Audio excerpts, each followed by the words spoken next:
Assalomu alaykum. Bugun Respublika perinatal markazi akusher-ginekologi Nilufar Shavkatovna bilan bemorlarimizda eng ko'p keladigan savollarga javob berishga harakat qilamiz. Nilufar Shavkatovna, eko bemorlardan eng ko'p keladigan savol bu eko amaliyotidan keyin o'zim tabiiy tug'sam bo'ladimi? Tug'ruq yo'llari orqali tug'ish mumkinmi yoki faqatgina kesar kesish amaliyoti orqalimi? Siz bunga qanday qaraysiz? Assalomu alaykum avvalambor.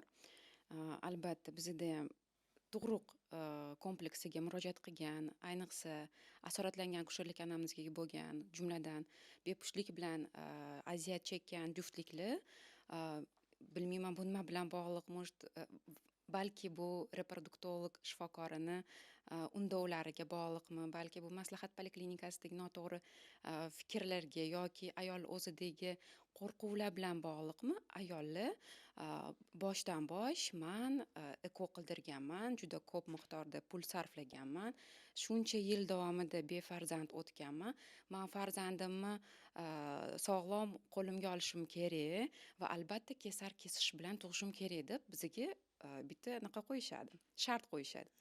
Bo'lgan bir xil ayollar biza yo'q, sizda hech qanaqa ko'rsatma yo'q, eko bu kesar kesishga mutlaqo ko'rsatma hisoblanmaydi, shuning uchun sizni tabiiy tug'ruq yo'llari orqali tug'diramiz deb javob qaytarganimizda bir xil ayollar bo'lgan. Shundoq tug'ruqxonadan chiqib boshqa tug'ruqxonaga ham ketgan holatlar bo'lgan. Bu gapimni aytmoqchimanki, eko amaliyoti orqali homilador bo'lgan ayollar birinchi navbatda kasal ayollar emas. Ikkinchi navbatda esa nimaga endi kesar kesish amaliyoti bajarilishi kerak bunaqa ayollarga. Xalqimizda kesar kesish amaliyotini bitta qanaqadir yengil muolaja sifatida qaraydigan fikr bor. Hech qanaqa jarrohlik amaliyoti, hech qanaqa qorin bo'shlig'iga kirishdagi xavf, risk degan narsalarni tushunishmaydi. Bo'ldi, manda operatsiya bo'ldi, yaxshi, hammasi bolam mana bunaqa degan, prosta keyinchalik xuddi oddiy bitta masalan ovqatlanib chiqqandan keyingi va qoldi, qornim to'ydi degan munosabatda bildirishadi. Juda ham noto'g'ri qanaqadir tibbiy yondashuv xalqimiz orasida. Shuning uchun aytmoqchimanki, kesarcha kesish bu oddiy ish emas. Judayam qat'iy ko'rsatmalar bo'lsagina ayollar kesarcha kesish amaliyotiga olishga shifokorlar majbur bo'ladi. Chunki bu jarrohlik amaliyoti bajarilgandan keyin birinchidan homilador ayol endi homiladorlikdan xalos bo'ldi. Immuniteti hali tiklanmagan, organizmga tashqi muhitdan aralashuv bo'ldi, qorin bo'shlig'iga kirildi, infeksiyaga bitta yo'l ochib berdik. Endi bu bachadon o'zi qanaqa edi, o'zi infeksion fon ayolda qanaqa edi biz bilmaymiz. Endi bu bachadon qanaqa bitadi? Akusher ginekologi ikkinchi o'zini oldi, butun kechasi bilan operatsiya qildi, ketdi uyiga, mayli, lekin uxlamaydi u ayol, o'sha ayol kishi akusher ginekologmi, erkak kishimi, uxlamaydi. Endi bu ayol bitib ketishi kerak, chilla davrida isitmalamasligi kerak, yaxshi bachadon chandiqlari yaxshi bitishini o'ylab chiqadi. Shuning uchun aytmoqchimanki, eko amaliyoti hech qanaqasiga kesarcha kesish amaliyotiga ko'rsatma bo'la olmaydi. Endi kesarcha kesish amaliyotini o'zini ko'rsatmalariga keladigan bo'lsak, uni nisbiy va absolyut ko'rsatmalarga bo'lishimiz mumkin. Absolyut ko'rsatmalar asosan tug'ruq davomida yuzaga keladi. Bu normal joylashgan yo'ldoshning norm vaqtidan oldin ko'chishi, ya'ni ayolda keskin qonli ajralmalarning paydo bo'lishi mumkin. Ikkinchisi bu tug'ruq davomida homila tarafidan o'tkir distress sindromining yuzaga kelishi, tug'ruq davomida bachadonning yorilish xavfini yuzaga kelishi yoki ekstragenital kasalliklarni tug'ruq davomida zo'rayishi, masalan gipertenziya buzilishlar bo'lsa, uni уже og'ir eklamsiya tutqan holatlari bilan tug'ruq davomida asoratlanishi absolyut ko'rsatma bo'lishi mumkin. Nisbiy ko'rsatmalar esa asosan rejali ravishda amaliyotga tayyorlanadi bu ayollar.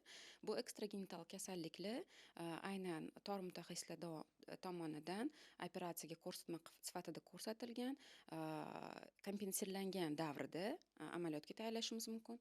Bachadonda bundan avval kesar kesish amaliyotidan qolgan chandiq yoki katta miomatoz uzvlar tugunlarini olib tashlashdan qolgan bachadon tanasidagi chandiqlar kesar kesishga nisbiy ko'rsatma bo'lishi mumkin.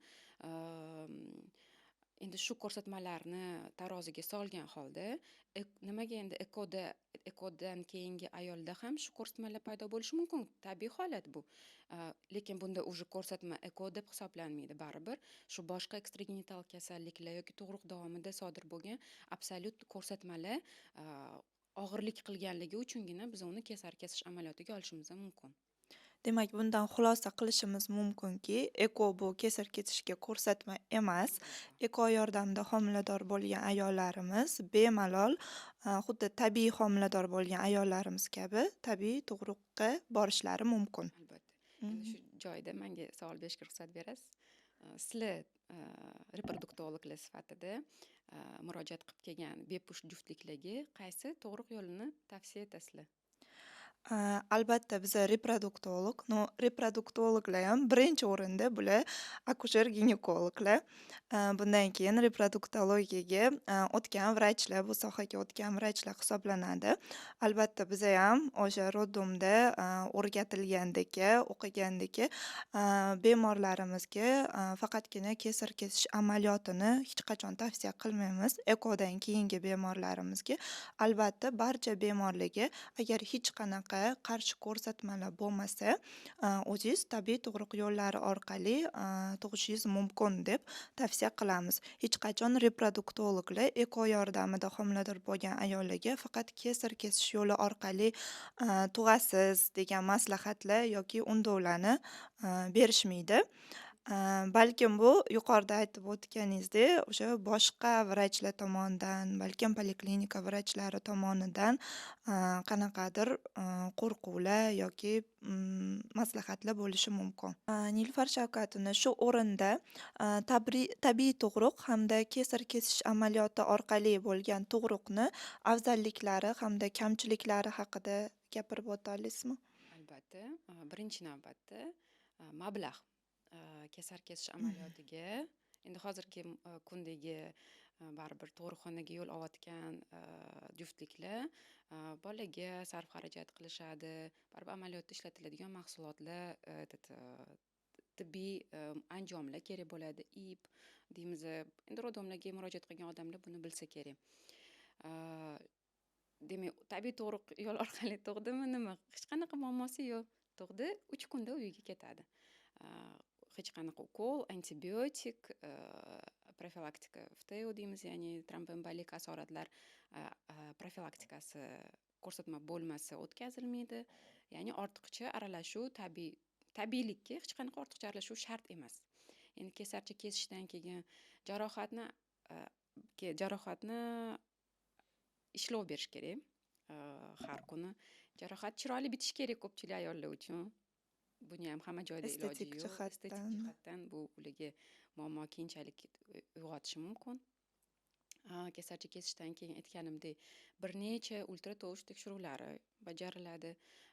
Yotish muddati, yotoq kuni deymiz, 5 kun va undan yuqori bo'lishi mumkin. Ya'ni aytganimdek boshqa ekstragenital kasalliklari ayolga yoki bolaga o'z vaqtida chiqib ketishga ruxsat bermasa roddomdan, значит shu 5-7 kungacha olib qolishga zarurat tug'diradi.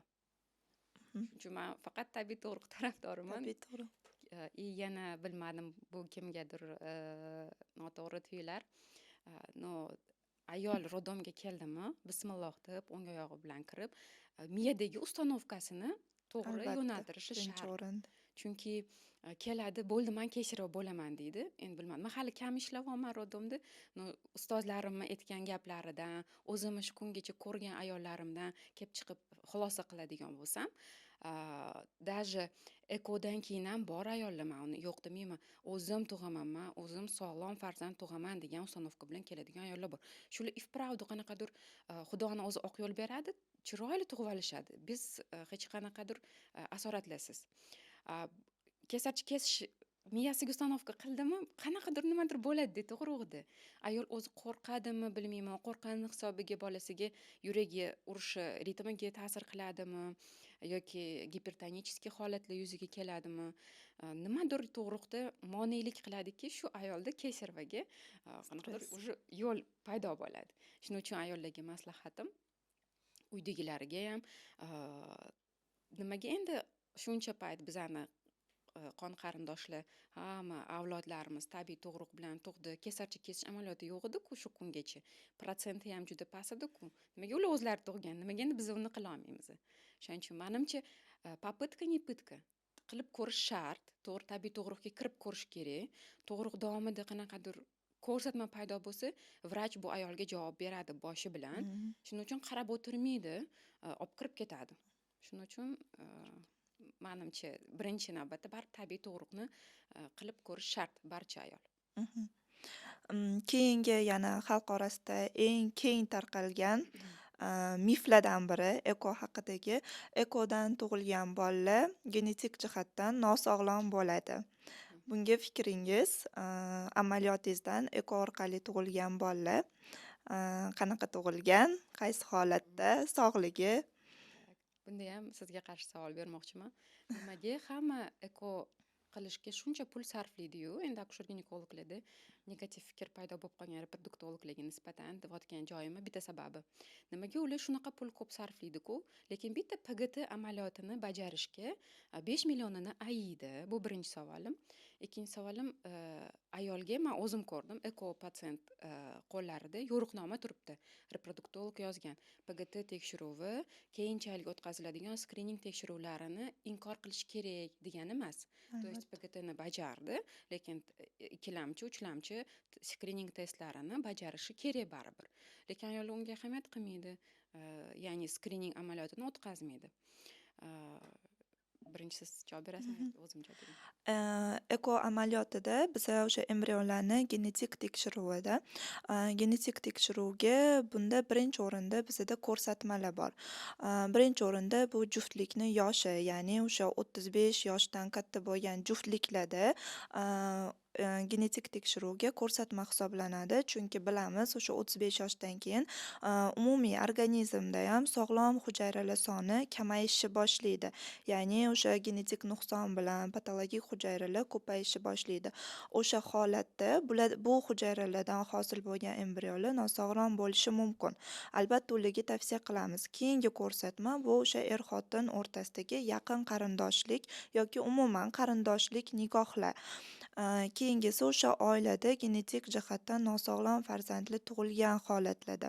Va bugungi kunda biza barcha juftliklarimizga bu tekshiruvlarni tavsiya qilamiz. Albatta ko'rsatma bo'lsa, bo'lmasa, chunki amaliyotimizdan juda ham ko'p uchragan holat bu idiopatik, ya'ni o'sha sababi noma'lum bepushtlik diagnozi bilan ekoga olgan bemorlarimizda o'z xohishlari bilan embrionlarni genetik tekshiruvga yuborgan holatda 7 ta, 10 ta embriondan bor yo'g'i bitta, 2 ta, 3 ta sog'lom embrionlar kelgan holatlar bor.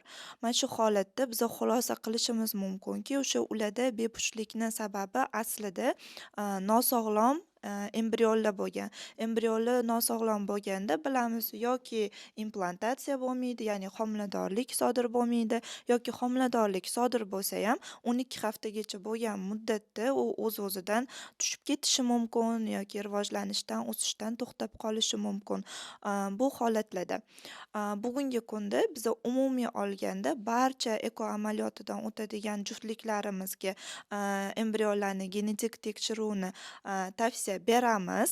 Endi genetik tekshiruvni qilish-qilmaslik albatta ularning o'zlarini xohishi. Chunki bu birinchi o'rinda aytganingizdek mablag'ga borib taqaladi. Ko'pchilik o'sha mablag' uchun yoki bu narsani oxirigacha qanchalik bizga muhimligini, ahamiyatliligini bilmaganliklari uchun bu tekshiruvdan shunchaki bosh tortishadi, voz kechishadi. Yana bitta narsani aytmoqchiman. Genetik tekshiruv muhimligi bizada ekoni samaradorligini oshiradigan ko'rsatkichlar bor. Masalan, endometriyni holati, juftligimizning yoshi kabi, embrionni sifati.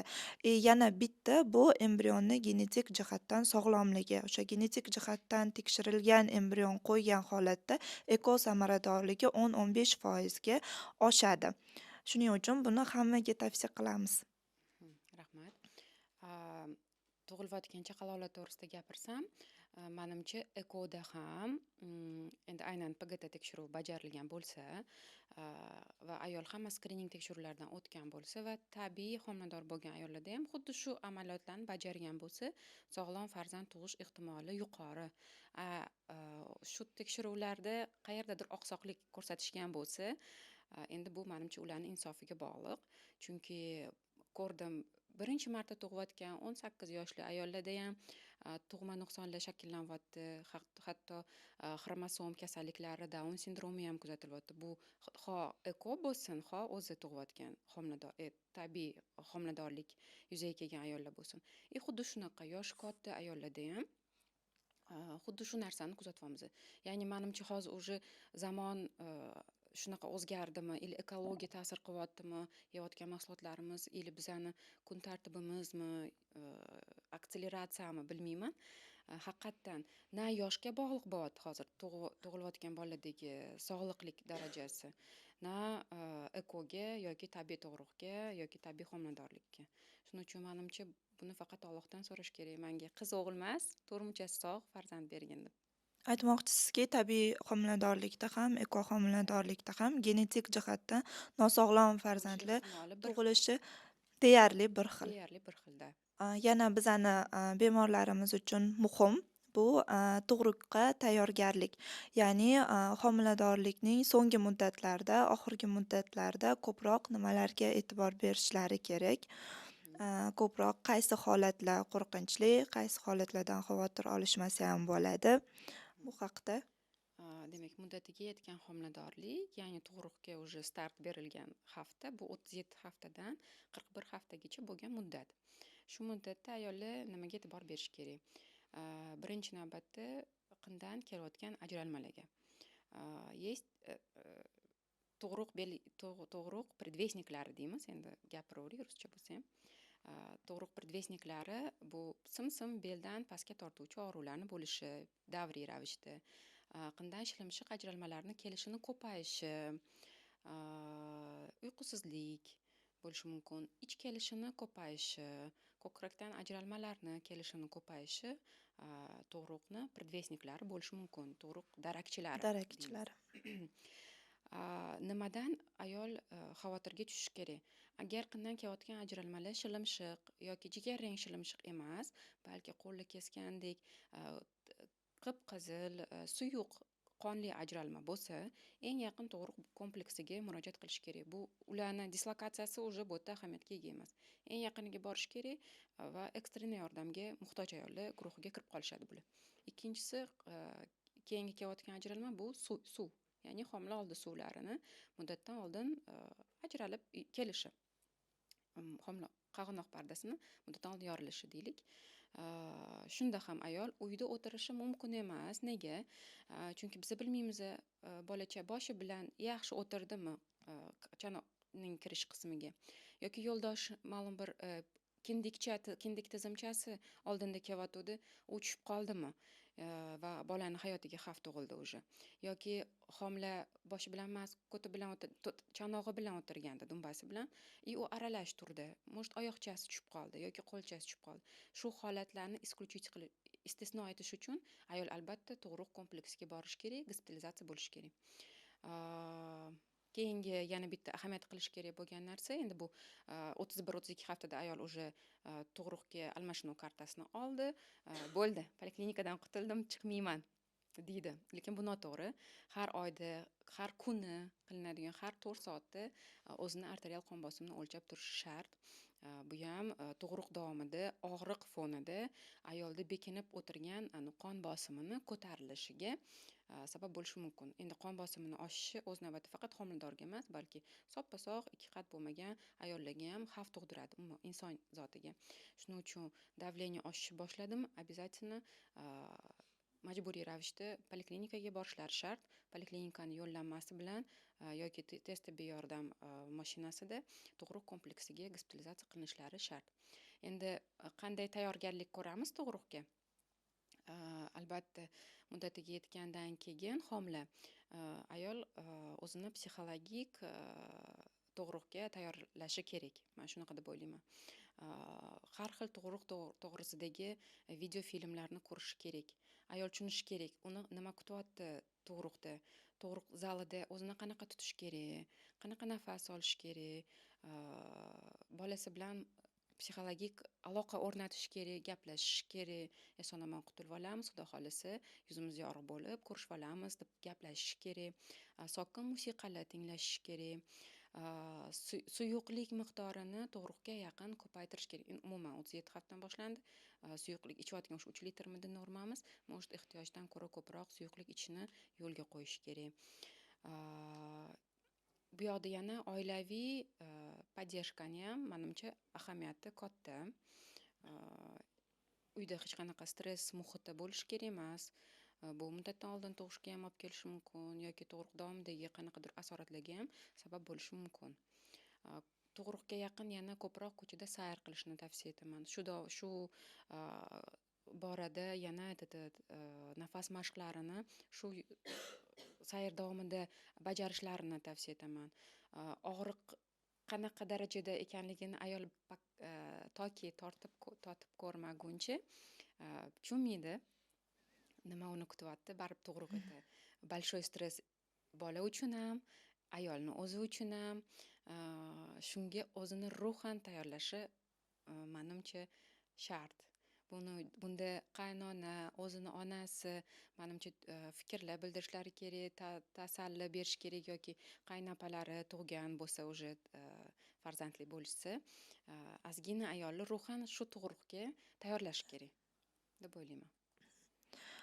Keyingi bizada eng ko'p uchraydigan holat, ya'ni eko amaliyotiga ko'rsatma hisoblanadi. Bu bachadon naylari yopiqligi, ya'ni bachadon naylari o'tkazmasligi. Shu holatda biza albatta birinchi o'rinda reproduktolog sifatida bu ayollarga eko amaliyotini tavsiya qilamiz, chunki bu ular uchun eng samarali va eng tez homilador bo'lish usuli hisoblanadi. Va ular bizaga murojaat qilishadi.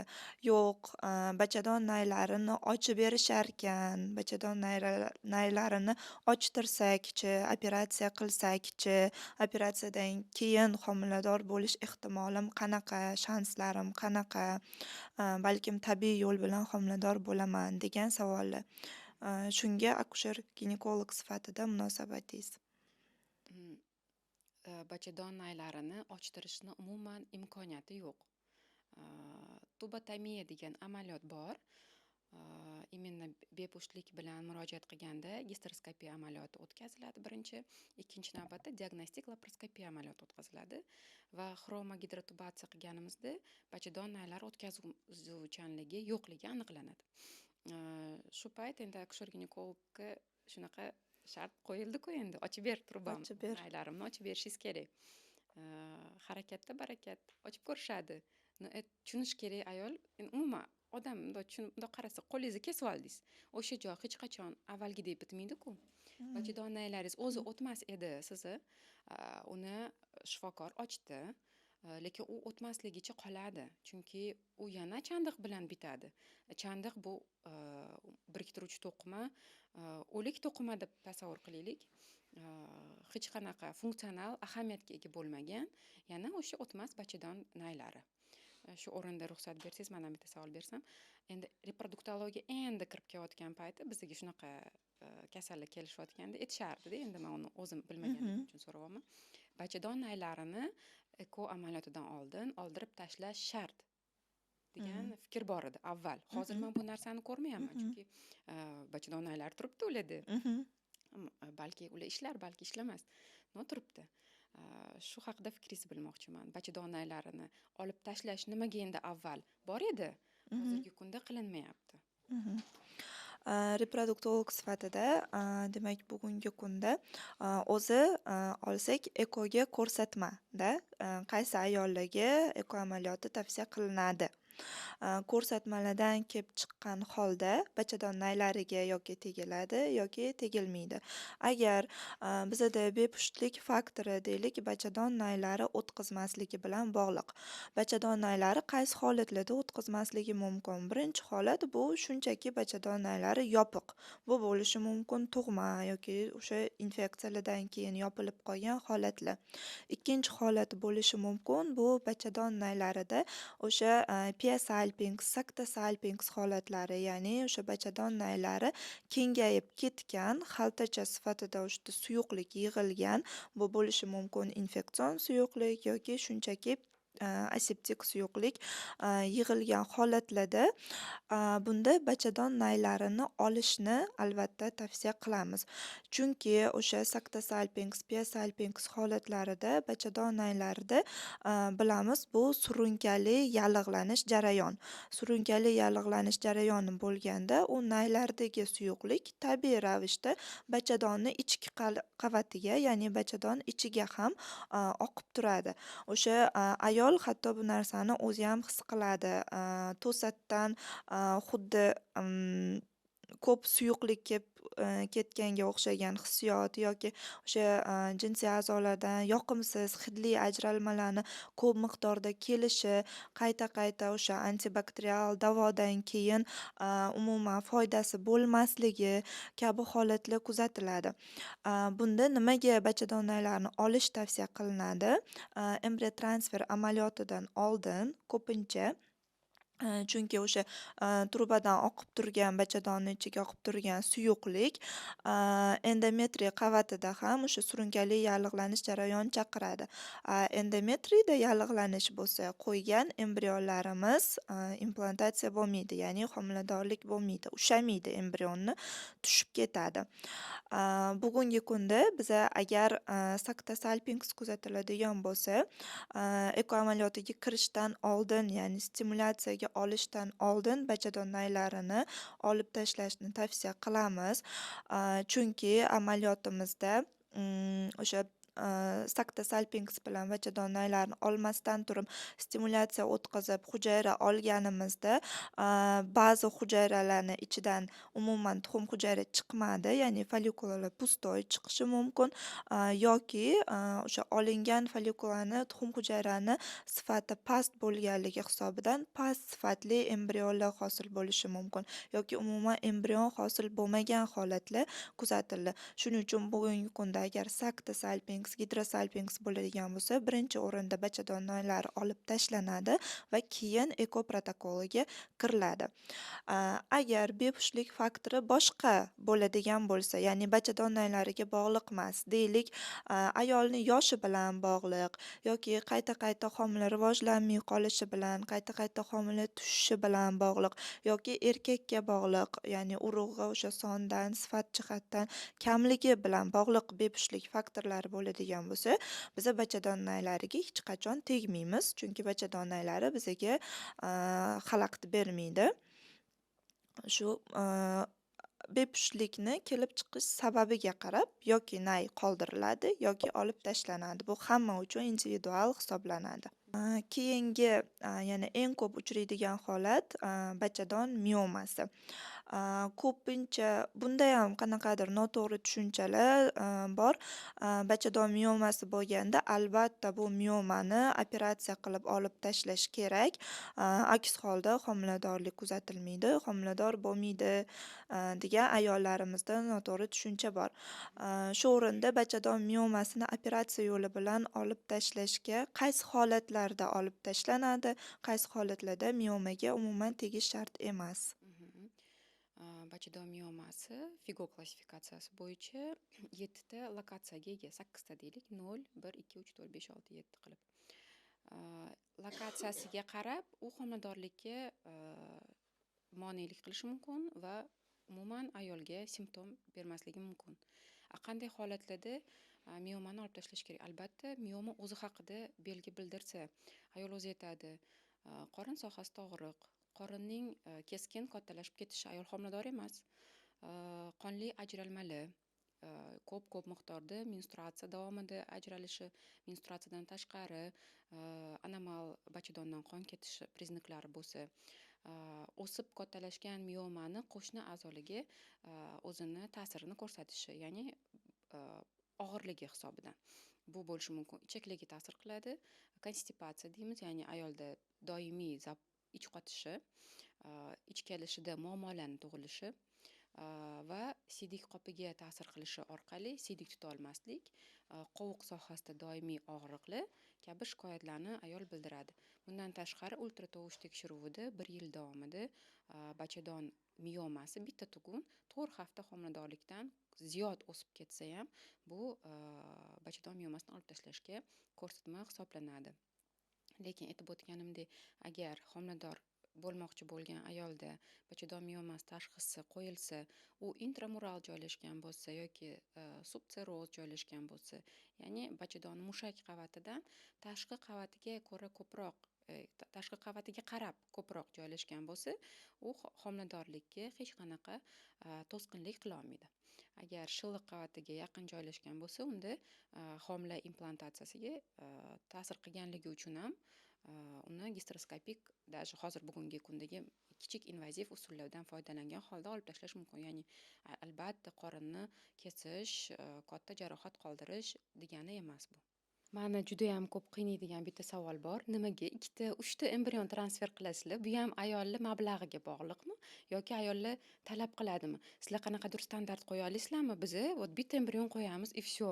Chunki normal homiladorlikni ta'rifiga keladigan bo'lsak, muddatiga yetgan bitta homiladorlik hisoblanadi. Ya'ni bu bilan aytmoqchimanki, egizak homiladorlik, mana ayollar xafa bo'lishmasin, bu уже normal homiladorlik ta'rifiga Emas. kira olmaydi. Nega unaqa Mana ham qilasizlar? sizga xuddi shu savolni bermoqchi edim. 2-3ta homiladorlikka fikringiz.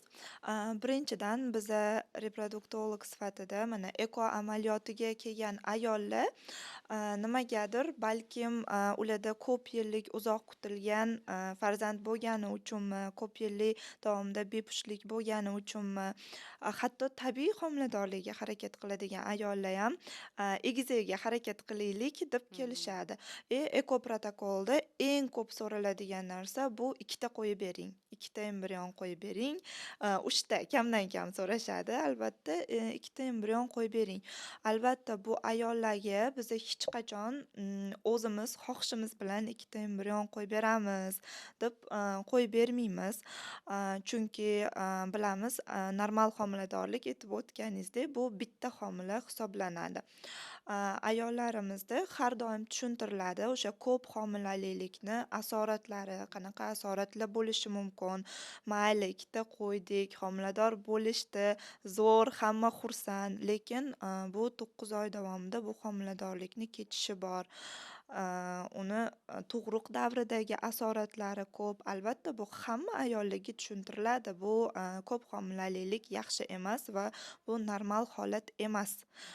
Va bugungi kunda Amerika reproduktologlar assotsiatsiyasi jamiyatini o'sha oxirgi chiqqan gaydlarida ham tavsiya qilingan 38 yoshgacha bo'lgan ayollarda faqatgina bitta embrion, ya'ni bitta homiladorlik, bitta embrion ko'chirib o'tkazish. Agar ayolning yoshi 38 yoshdan kattaroq bo'ladigan bo'lsa, maksimum 2ta embrion ko'chirib o'tkazishimiz mumkin.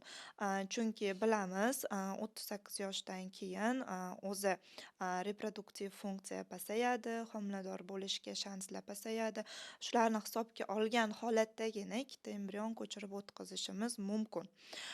Bundan tashqari, bachadonda chandiq bilan keladigan ayollarimiz bor. Ya'ni birinchi bolasini kesar kesish amaliyoti orqali dunyoga keltirgan, ayrim sabablarga ko'ra ikkinchi bolada eko amaliyoti orqali homilador bo'lmoqchi, lekin ular ham 2ta bizadan so'rashadi. Bunda ham tushuntiramiz, chandiq bilan hech qachon 2ta homila qo'ymaymiz, 2ta embrion qo'yilmaydi. Chunki homila muddati kattalashgani sari biza bilmaymiz chandiq qanaqa holatga keladi, chandiq cho'zila oladi, o'zi chandiq cho'zilmaydi, biriktiruvchi to'qima u yoqda bachadon kattalashgani sari chandiq yorilib ketishi mumkin. Muddatidan ilgari tug'ruq, bu hammasi tushuntiriladi. Ayollarga hech qachon biz 2 ta 3 ta embrion qo'yishni tavsiya qilmaymiz. Faqat bitta embrion, bitta homiladorlik. Manimcha bu bizani mentalitetga ham bog'liq bo'lsa kerak. Bolajon qancha ko'p bo'lsa shuncha yaxshi. Ko'p bo'lsa shuncha Bittada yaxshi. ikkita bo'ladi. Baribir ayollar, hurmatli ayollar, to'g'ri tushunish kerak. Bu muddatdan oldingi tug'ruqqa olib kelishi mumkin. Fetal transfuzion sindrom, ya'ni egizak homiladorlik bu 2 marta sizni organizmingizga nagruzka. Buni ko'tara olasizmi? Ishonchingiz komilmi? Oxirigacha nima bo'ladi bilmaysiz-ku. Желательно, manimcha, bittagina sog'lom farzand dunyoga yetkazganga nima yetsin? U 2tani katta qilish ham manimcha azob. Ikkalasi baravar yig'laydi. O'shaning uchun послеродовая depressiya manimcha o'ta двойная doza bo'ladi. Manimcha bittagina homilani eson-omon muddatiga yetkazsin hamma. Shuning uchun o'ylaymanki, bo'lishi mumkin bo'lgan asoratlarga yana ham ko'proq urg'u bersak, ayollar bu fikrdan qaytsa kerak. Akusher-ginekolog sifatida asoratlarni bittama-bitta sanab o'ta olasizmi? Birinchisi, значит, ayollar jussasi kichkina bo'lsa-yu, egizak homila ko'tarayotgan bo'lsa, albatta ularda muddatdan oldin tug'ruq yuzaga kelishiga risk katta. Keyingisi bu bachadonni yorilishi, dard bo'ladimi, dard bo'lmaydimi, homila katta. Bachadon yorilishi ehtimoli bor. Chandiq bo'lsa bo'lmasa. Uchinchisi shu aytganingizdek bachadon chandig'i, egizak homiladorlik bachadondagi chandiq yetishmovchiligi bilan asoratlanadi. Bu chandiq qachon yoriladi? Xudo biladi, ilohim unaqa bo'lmasin. Bu ham bitta katta asorat. Uchinchi yana bir asorati bu fetal transfuzion sindrom deb o'tganimdek, yo'ldosh shu ikkita homiladan bittasi xunuk so'z parazit sifatida katta bo'ladi. Ya'ni o'zini, ukasini yoki o'sha yonidagi homilani ga kelayotgan qonni o'ziga o'g'irlashni boshlaydi. Bu ham ikkinchi homilani bachadon ichida nobud bo'lishiga olib keladi yoki ko'rsatmalarga ko'ra ikkinchi homilani saqlab qolamiz deymizda, undagi qon aylanish buzilishini ko'rib vaqtidan oldin tug'dirib olishimizga to'g'ri keladi va hokazo. Bir-biriga bog'liq. Gipertenziv buzilishlar именно shu egizak homilasi bo'lgan ayollarda, ayniqsa agar ular ekodan keyin bo'lsa, бешеный doza gormonni olib kelgan, ularda уже risk faktor borda gipertenziv narusheniyaligi. Bu gipertenziv buzilishlar oson eshitilishi mumkin, lekin onani o'limigacha, homilani o'limigacha olib kelishi mumkin bo'lgan og'ir asoratlardan biri hisoblanadi. Kurashamiz, lekin bizga именно perinatal sentrlarda egizak homiladorlik, 3ta homiladorlik, 4ta homiladorlik geroizm darajasigacha olib chiqilyapti. Juda ham ko'p. Bizga уже 3ta homiladorlik это norma bo'lib qolgan bir xil joylarda. 3ta homilali bolani tug'dirdik deb anaqa qilish, xursand bo'lib ketishadi-yu. Именно bizani sentrda это считается нормой уже. Chunki ko'p ko'ramiz. Xudoga shukr, hammasi yaxshi. Endi anaqa ko'za kunda emas, kunida sinadi. Unaqa bo'lmasin. Shuning uchun bitta homilani yetkazib olib borish menimcha yaxshi. Albatta, keyin 2ta 3ta homiladorlikda ko'pincha bu kesar kesish amaliyoti orqali dunyoga keltirishadi majbur. Oldinda kelayotgan bolanimi, ikkinchi kelayotgan bolanimi noto'g'ri joylashishi kesar kesish amaliyotiga ko'rsatma bo'lishi mumkin. Oshirib beradi foizini. Foizini oshirib beradi. Eko programmada katta miqdorda qo'llaniladigan gormonal preparatlar sizlarda qanaqadir standart asosida qo'llaniladimi? Chunki qabulga kelishadi, asosan kichkina srokdagi ayollarni nazarda tutyapman bunda. Homila tushish xavfi bilan, qonli ajralmalar bilan bir xillarida juda kichkina dozadagi gormonal preparatlar qabul qilayotganini ko'ramiz. Yaqinda bitta bemor keldilar. Ularda endi asoratlangan akusherlik anamnezi, bundan oldin ham eko bo'lgan, bola tushib qolgan. Bu уже 4 yildagi ikkinchi ekosi. Juda katta miqdordagi ham progesteron inyeksiya, progesteron tabletированный forma, unaqasi ham qin orqali qo'yiladigan shamchalar ham juda ham katta dozada berilganda, biz ularni qo'rqamiz nimaga olib tashlashga. Ularda уже psixologik установка bor. Bitta dori, ana shu dorini olib qo'ydi, bo'ldi. Menda shu narsa kuchayib ketdi deydi. Shunga qanaqa qaraysizlar? qanaqadir standart asosida qo'llaniladimi? 12 haftagacha bo'lgan muddatda. Mhm. Albatta, birinchi bo'lib o'sha eko protokolini oladigan bo'lsak, bilamiz, o'sha eko bir nechta bizada bosqichlardan iborat bo'ladi. Birinchi o'rinda bu stimulyatsiyada, stimulyatsiya bosqichida ham biza o'sha follikulalarni yetiltirib olish uchun gormonal preparatlardan foydalanamiz. Bunda albatta bizada standartlar bor. Bunda nimalar hisobga olinadi? Birinchi o'rinda o'sha ayolni yoshi.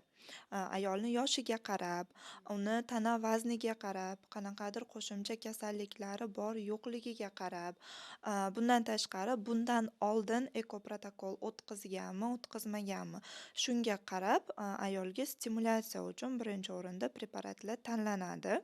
Standartlar asosida albatta. Keyinchalik siz nazarda tutdingiz embrion transferdan keyingida. Embrion transferdan keyingi holatda ayolga beriladi progesteron preparatlari hammasi berilishi kerak. Albatta bunda ham har bitta ayol uchun individual, hammaga bir xil berilmaydi. Kimdir tabiiy siklda, естественный siklda olib boriladi. Kimdir o'sha zigati gormonal preparatlarda olib boriladi.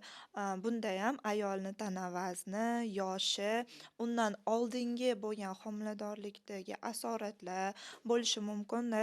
Ayolda trombofiliya bo'lgan bo'lishi mumkin, AFS, o'sha bir nechta rivojlanmay qolgan homiladorliklar bo'lgan bo'lishi mumkin yoki bundan oldin bo'lgan omadsiz eko protokollar.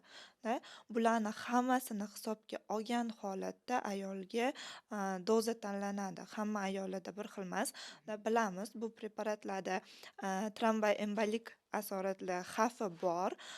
Shuning uchun ayollar har doim bizada o'sha qon suyultiradigan preparatlarda, qon suyultiruvchi dorilarda yetarli dozada olib boriladi tromboembolik asoratlarni xavfini olish uchun. O'sha niskomolekulyarniy geparinlarda bunda ayol albatta biza koagulogrammasini hammasi nazorat ostida olib boriladi. Demak, akusher-ginekolog qabul bo'limidagi shifokor ginekologiya bo'limiga yotqizdi. Eko amaliyotidan keyingi homila tushish xavfi bilan ayolni o'z-o'zidan bitta-bitta gormonal preparatlarni kamaytira olmaydi, to'g'rimi? Kamaytirishga haqqi yo'q. yo'q-da. Kamaytirishga haqqi yo'q. Tushunarli. Yana bitta savolim. Homilani o'z-o'zidan tushish xavfi boshlansa, reproduktologlarning ushbu homiladorlikka munosabati qanaqa? Chet el guideline-larida ko'ramiz. 12 haftagacha homilani saqlab qolishga harakat qilishmaydi. Hech qanaqa dori preparatlar berishmaydi. Tabiiy tanlanishga imkoniyat berishadi. Albatta. Bizada shunaqa emas. Siz nima Bu deysiz? ham reproduktologlarda, ham akusher-ginekologlarda manimcha bilamiz, chet elda 12 haftagacha bo'lgan muddatda agar homila tushish xavfi bo'lsa, ular hech qanaqa davo choralari olib bormaydi, chunki tabiiy tanlanish, ya'ni tabiatdan aytiladi. Agar embrion o'sha bola sog'lom bo'lsa, genetik jihatdan kuchli bo'lsa, u 12 haftagacha o'zi yashashi kerak. Agar kuchsiz bo'lsa, bunaqa bolalar bizaga kerak emas. Endi ularda taktika Chet elda. shunaqa chet elda.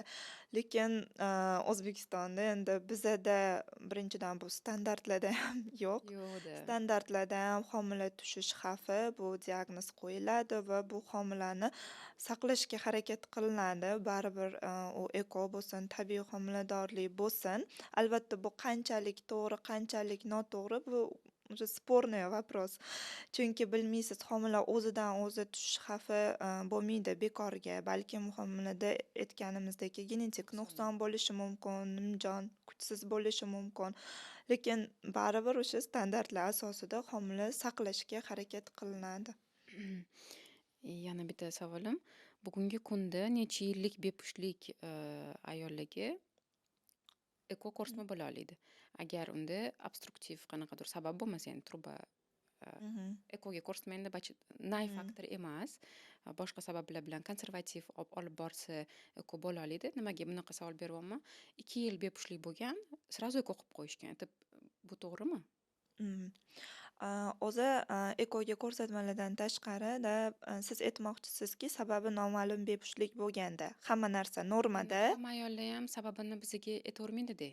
Возможно, bu yerda erkaklik faktori bo'lgandir, aytishmaydi. Mhm. Man o'zimga qiziq bo'lgan savol. Atigi 2 yil, 3 yil bepushtlik bo'ldi. Darrov eko programmaga ketishdi-da. Mhm. Bu sizlarga hamyon tarafga foyda bo'lgani uchun qilinadimi yoki qanaqadir ko'rsatmalar bormi? Mhm. Yo'q, birinchi o'rinda ekoga ko'rsatmalar biza albatta o'sha bepushtlik muddatini hisobga olamiz. Bugungi kunda o'sha bepushtlik muddati agar 5 yildan oshadigan bo'lsa, bu eko protokol ularga tavsiya qilinadi. 5 yil. 5 yil vaqtdan yutqazmaslik maqsadida Mm. albatta. Yana shunaqa holatlar bor, deylik, juftlikni yoshi katta, 35 yosh, 35 yoshda yoki 34 yoshda turmush qurishdi. Bu juftliklarimizda biza 5 yil davomida kutishga, ularni vaqtini o'g'irlashga bizani haqqimiz yo'q.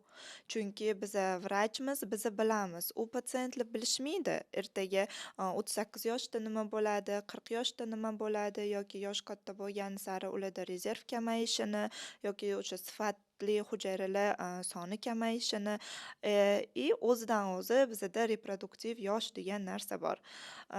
Yoshimiz katta bo'lgani sari reproduktiv funksiyalar susayishni boshlaydi.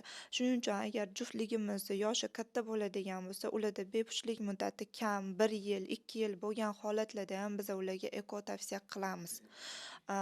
Yana shunaqa holat bor, tuxumdon yosh, ayolimiz yosh bo'lishi mumkin, 25 yosh bo'lishi mumkin, 30 yosh, lekin tuxumdonni ko'rganimizda zaxiralar kam. Ma'lum bir sabablarga ko'ra o'tkazgan bo'lishi mumkin, qanaqadir operatsiyalar yoki bu nasliy faktor bo'lishi mumkin. Umuman yoki sababini aniqlolmadik, nimaga kamayyapti. Bu holatda ham ayol 30 yosh bo'lishiga qaramasdan biza ayollar 5 yil, 6 yil davolab o'zingizda tabiiy bo'ladi deb olib yurishga haqqimiz yo'q reproduktolog sifatida. Chunki bilasiz, rezerv kam, zaxira kam, u 2 yilda tugashi mumkin. Bu ayol 35 yoshda klimaksga kirib ketishi mumkin, 34 yoshda klimaksga kirib ketishi mumkin. Undan keyin bu ayolda homilador bo'lishga shans qolmaydi. Bu holatda bundan tashqari muskoy faktor, ya'ni erkaklik faktori bepushtlik bo'lsa, azospermiya holati.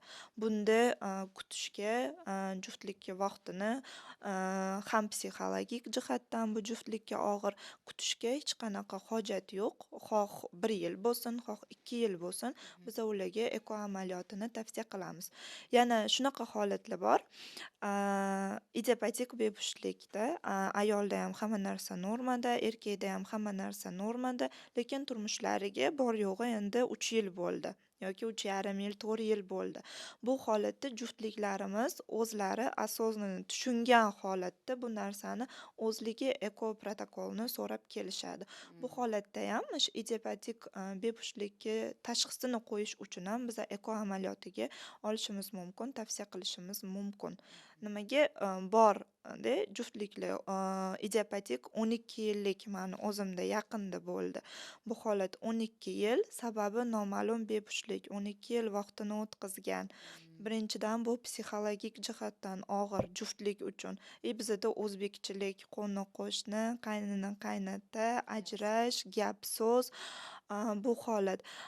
Ikkinchidan yosh, 12 yil umr. Nimaga endi idiopatik bo'lsa, nimaga 3 yil bo'lganda, 4 yil bo'lganda ekoga olish kerak emas?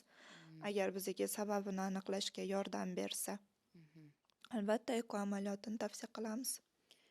Qaysi holatlarda umuman eko qilmaysiz? Ekoga qarshi ko'rsatmalar bu homiladorlikka qarshi ko'rsatmalar. Qanaqa tabiiymi, bu ekomi, homiladorlikka qarshi ko'rsatmalar bo'lganda, masalan, yagona buyrakda pilonefriti bo'lgan holatlarda yoki qanaqadir yurak qon tomir kasalliklari, tug'ma yurak nuqsonlari bilan bo'lgan ayollarimizda ayrimlarida homiladorlikka mumkin emas. Bu holatlarda o'sha eko amaliyotini ham qilish mumkin emas hisoblanadi. Ekoga olishdan oldin barcha tor mutaxassislardan ayol o'tishi shart. Albatta, eko protokoliga olishdan oldin, albatta, mammolog ko'rigidan,